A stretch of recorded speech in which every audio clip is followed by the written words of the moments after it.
So this is how it looks like. I would say it's a 50-50 ratio, and then I will just mix this all up. So it's a really simple procedure. There's only 4 ingredients, and that's the result. And this stuff is really amazing. I've been using this now for about a year, and it's been almost what I would call a game changer.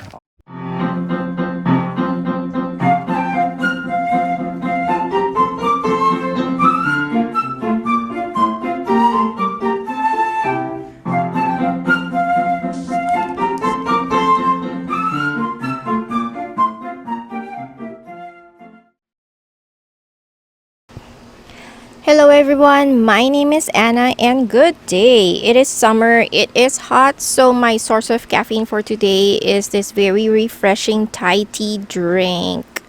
So no hot coffee for today, but this provides me the energy I need today as well. So as you can see in front of me, I have some soil bags because in this video we are going to talk about soil mix, specifically cactus soil mix. So what type of soil do I use or what is in my soil? That is what I'm going to talk about in this video. And then on the second part of this video, we have a guest, Brent Wigand. He is going to talk about the type of soil that he uses for his cacti. Brent Wigand is a hybridizer and grower of cactus in California. First of all, I have 2 of my cacti here that are in flower. I will just show them to you really quick. This is Mammillaria Burchella Schumanni, and it has been blooming on and off for, I'd say, 2 months now. Sometimes it would do a flush, sometimes it would only have like 1 flower, like today. And this is a beautiful Coryphantha compacta. Yes, thank you for all those who gave me the ID on this one. I posted this on my Instagram and in Facebook because I did not know what I have in here, and it just suddenly bloomed for the first time this year. So a lot of you said this is Coryphantha compacta. Very beautiful. Look how perfect it is. Perfect circle or perfect ball, and a huge flower on top of it.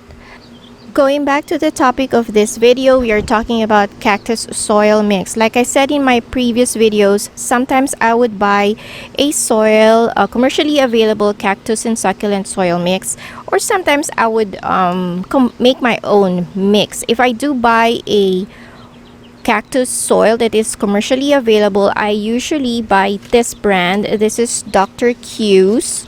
This is an in-house brand of Star Nursery. So this may not be available to most of you, but for me, I like this brand. It works well for my climate here in the desert. And also, sometimes if I do mix my own, I start out with a good potting soil, which later on I will show you guys how I make it. But for now, let me show you what is in this bag, the Dr. Q's succulent and cactus mix. By the way, this is not a sponsored video, but I just would like to show you guys my go-to cactus soil mix. So this is how it looks like. I would say it's a 50-50 ratio, 50% organic and 50% inorganic. It has a good mixture of both fine and chunky organic material.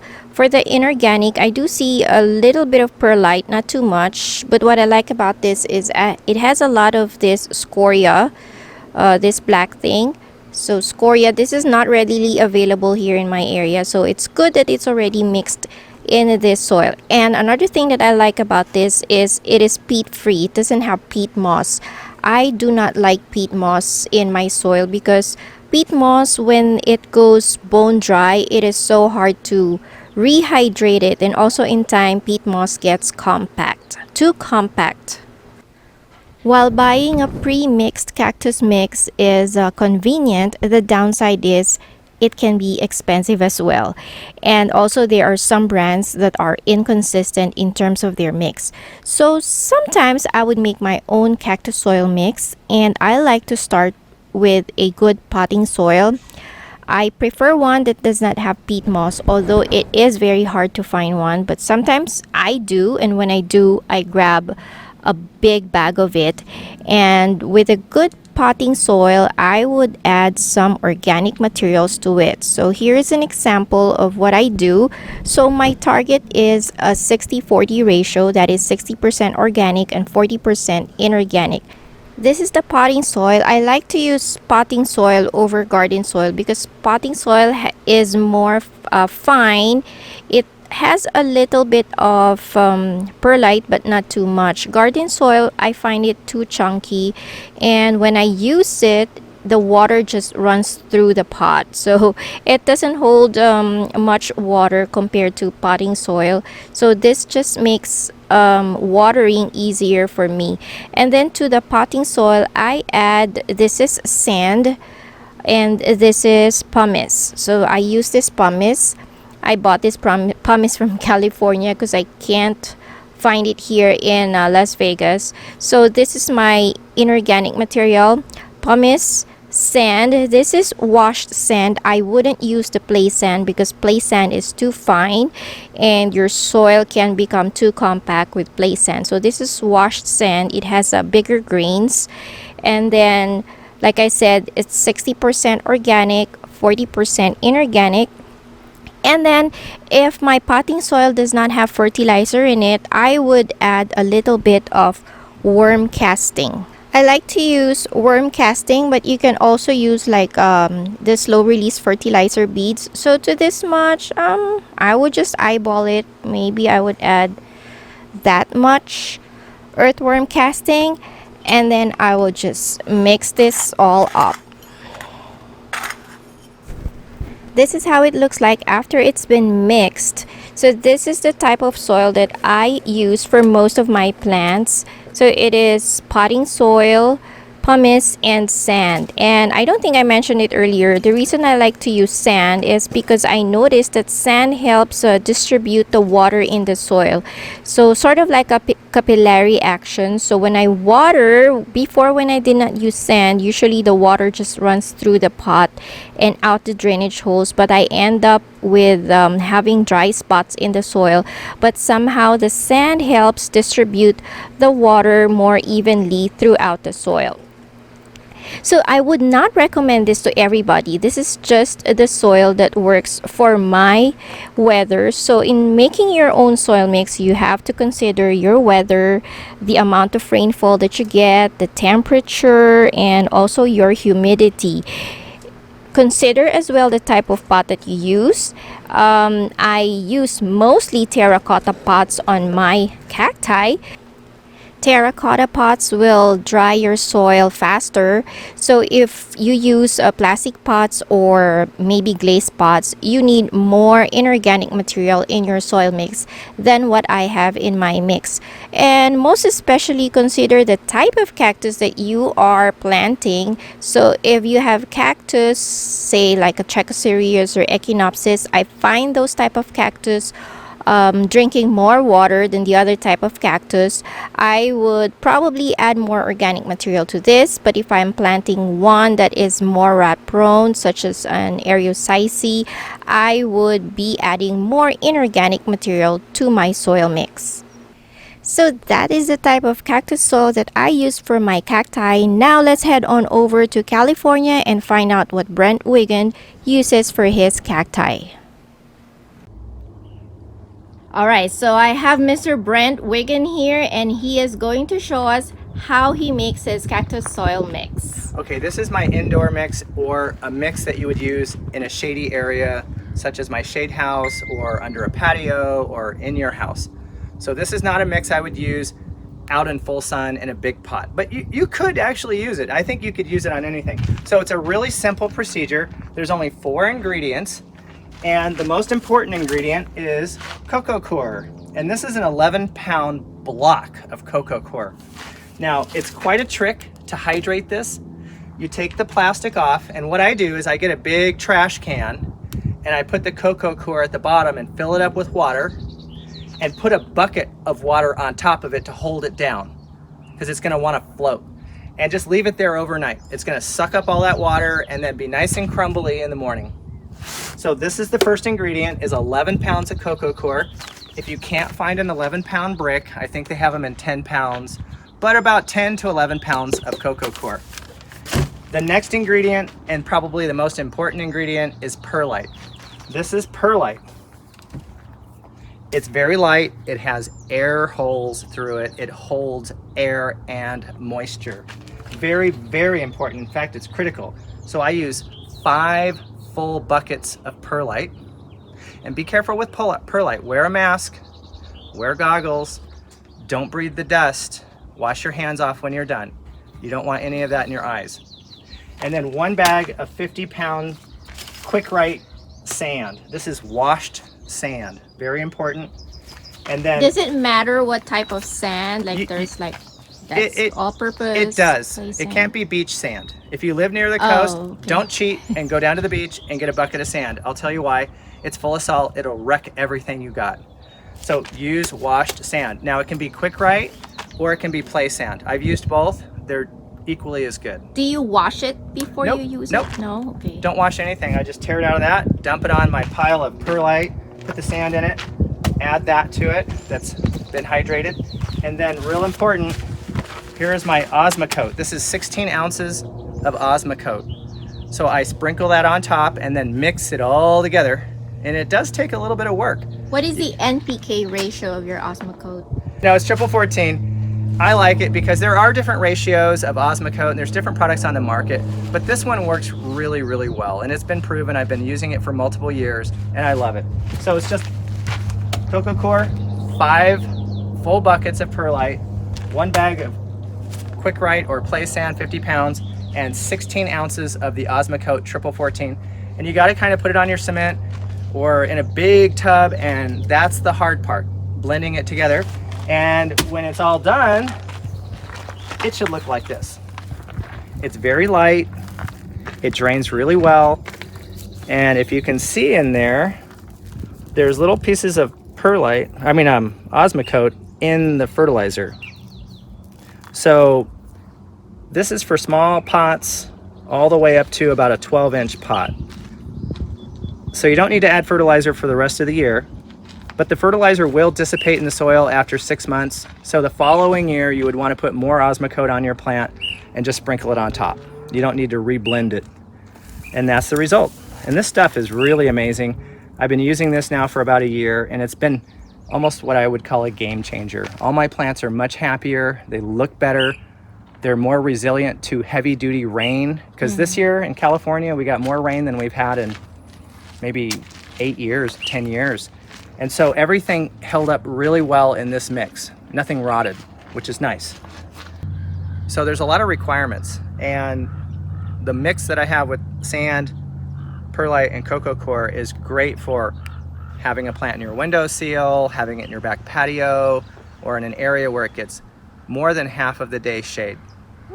And it does dry out about once a week, and it works just really, really well. Everything loves it, and it fills up with roots, and your plants are super happy. So these are easily obtainable items that you can create your own custom blend of soil. And then, you know, every climate has its own unique challenges. So you live in Las Vegas.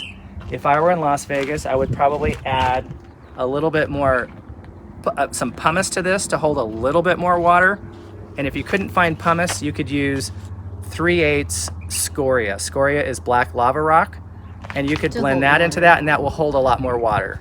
And I sometimes do add more organic than Right. what you're using because I use terracotta pots. Correct. So it dries out faster, plus our heat and our low humidity. So if you're finding the Yeah. soil dries out much too fast for you within 5 days or 6 days, then try blending in more of those aggregates such as pumice and scoria, and it will hold more water.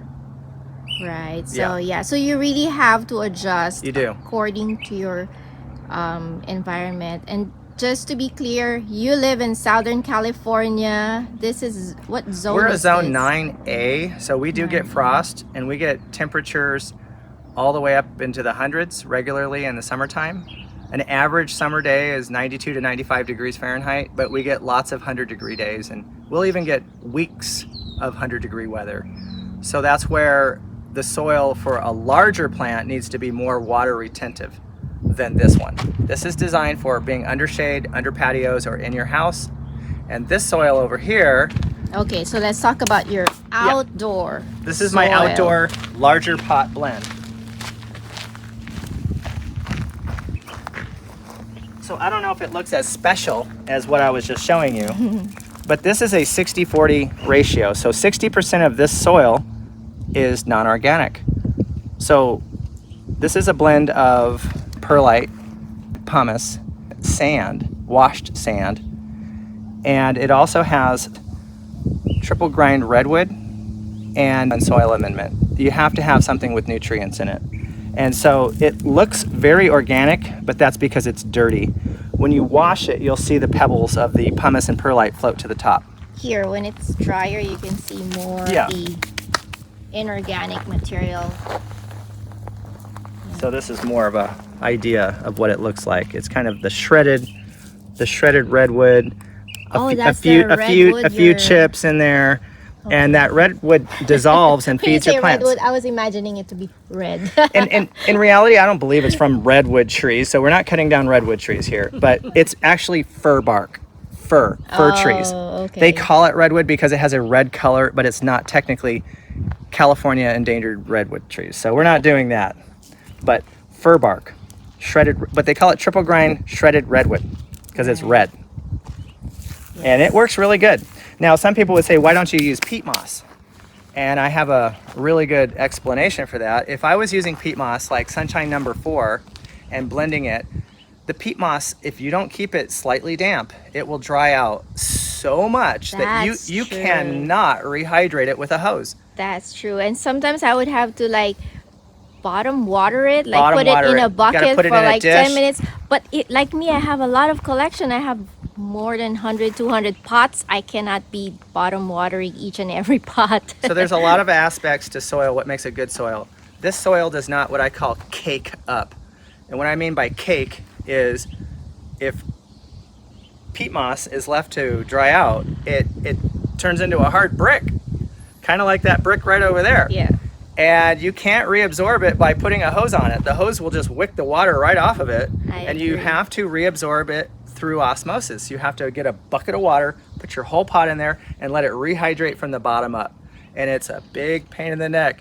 I've done it before, and that's why I don't use straight like Sunshine Number 4 or a Sunshine peat moss mix. Peat moss. But yeah. even though peat moss is an amazing product, if blended correctly, it can be really good.